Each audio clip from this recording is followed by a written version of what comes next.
The story begins with a sweeping view of Middle-earth's vast landscapes, where rugged mountains pierce the sky like ancient sentinels, and golden fields stretch toward a horizon shrouded in mystery.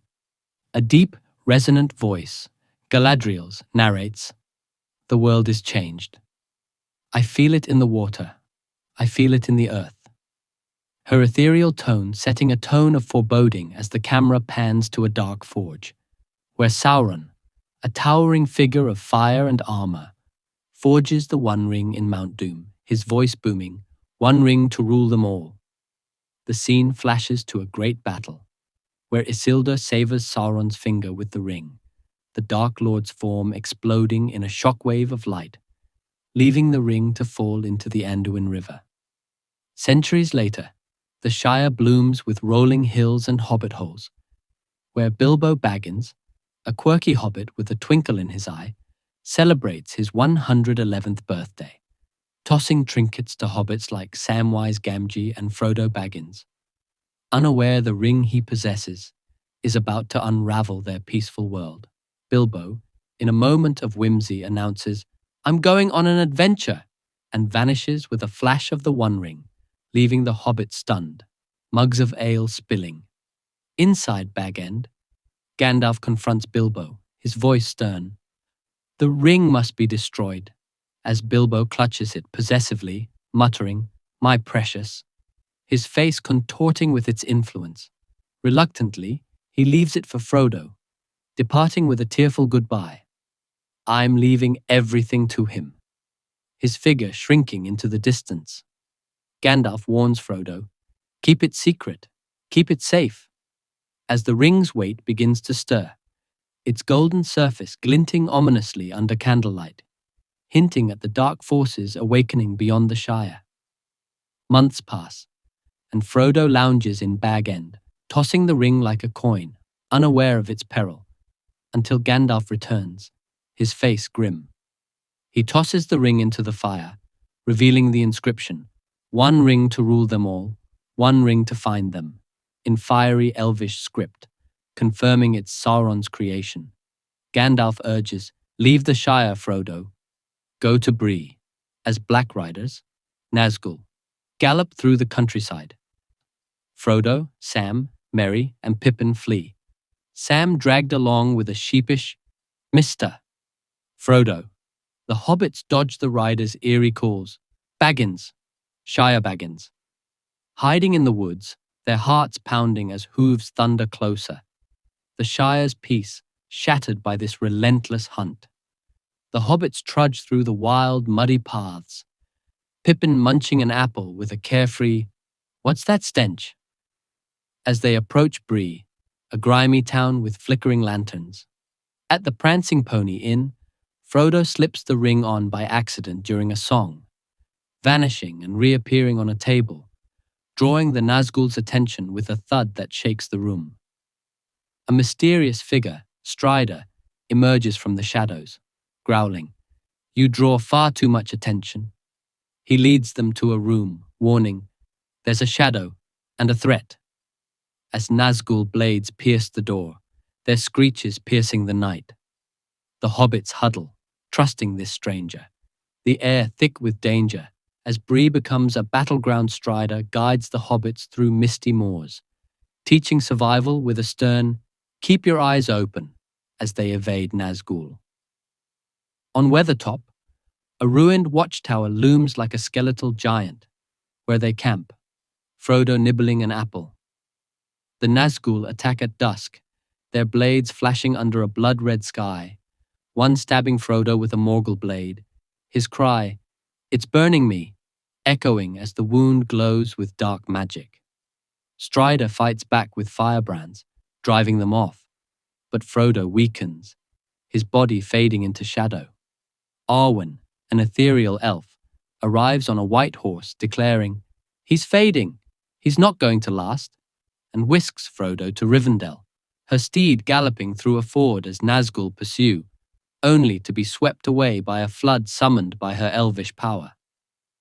Frodo awakens in Rivendell, a haven of cascading waterfalls and golden trees, where Elrond's voice intones, You are brought here for a purpose, as he heals Frodo with elvish magic. Gandalf, freed from Saruman's tower, reunites with Frodo, revealing Saruman's betrayal and the growing power of Isengard's orc armies. The Council of Elrond gathers, Gandalf, Aragorn, Legolas, Gimli, Boromir, around a stone table, debating the ring's fate. Boromir pleads, "It could save Gondor," but Elrond counters, "The ring cannot be wielded," his voice like a judge's gavel. Frodo steps forward, trembling. "I will take it," his small frame accepting a burden that silences the assembly. The fellowship is born. Frodo, Sam, Merry, Pippin, Aragorn, Legolas, Gimli, Boromir, and Gandalf. Standing united under Rivendell's arches, their cloaks fluttering like banners of hope. Elrond blesses them. "You are the fellowship of the ring." They depart through a snowy pass, the wind howling like a chorus of lost souls. Gandalf leading with a staff that glows faintly. The hobbits marvel at the elves' grace. Pippin tripping over a rock with a sheepish, not very stealthy, drawing laughs. The road stretches ahead, a perilous path through Middle-earth's wild heart, the ring's pull already testing their resolve. The fellowship reaches the gates of Moria, a colossal stone door carved with runes, where Gandalf puzzles over the password, "Speak, friend, and enter," unlocking it with Melon. Inside, the mines stretch into darkness, a labyrinth of echoing chambers where Gimli boasts, "A home of my kin," but finds only skeletons and silence. They're ambushed by a troll, its club smashing stone, Frodo stabbed but saved by his mithril shirt, the clink of metal a surprising shield. Gandalf senses danger, muttering, "A Balrog of Morgoth," as a fiery demon emerges, its whip cracking like thunder, forcing a desperate flight through the mines, the fellowship's unity tested by this subterranean terror. The Balrog pursues through Moria's vast halls, its flames licking the air like a dragon's breath. Gandalf shouting, "You shall not pass," as he slams his staff onto the bridge of Khazad-dûm, a chasm splitting the path. The Balrog falls, but its whip snags Gandalf, dragging him into the abyss with a cry, "Fly, you fools!" The fellowship watches in horror, their mentor's sacrifice echoing off the walls, tears streaming down Frodo's face. They escape through a sunlit exit, the mountains looming like mourners. Aragorn taking charge with a gruff, "We must move on," the loss weighing heavy as they descend into the forest of Lothlorien. In a Lothlorien, the golden forest glows with ethereal light, where Galadriel and Celeborn greet the weary travelers, testing their hearts as she offers visions. Frodo sees a future of ruin, Boromir a chance to save Gondor. She gifts them cloaks, a boat, and lembas bread. Her warning, the quest stands upon the edge of a knife, lingering like a prophecy.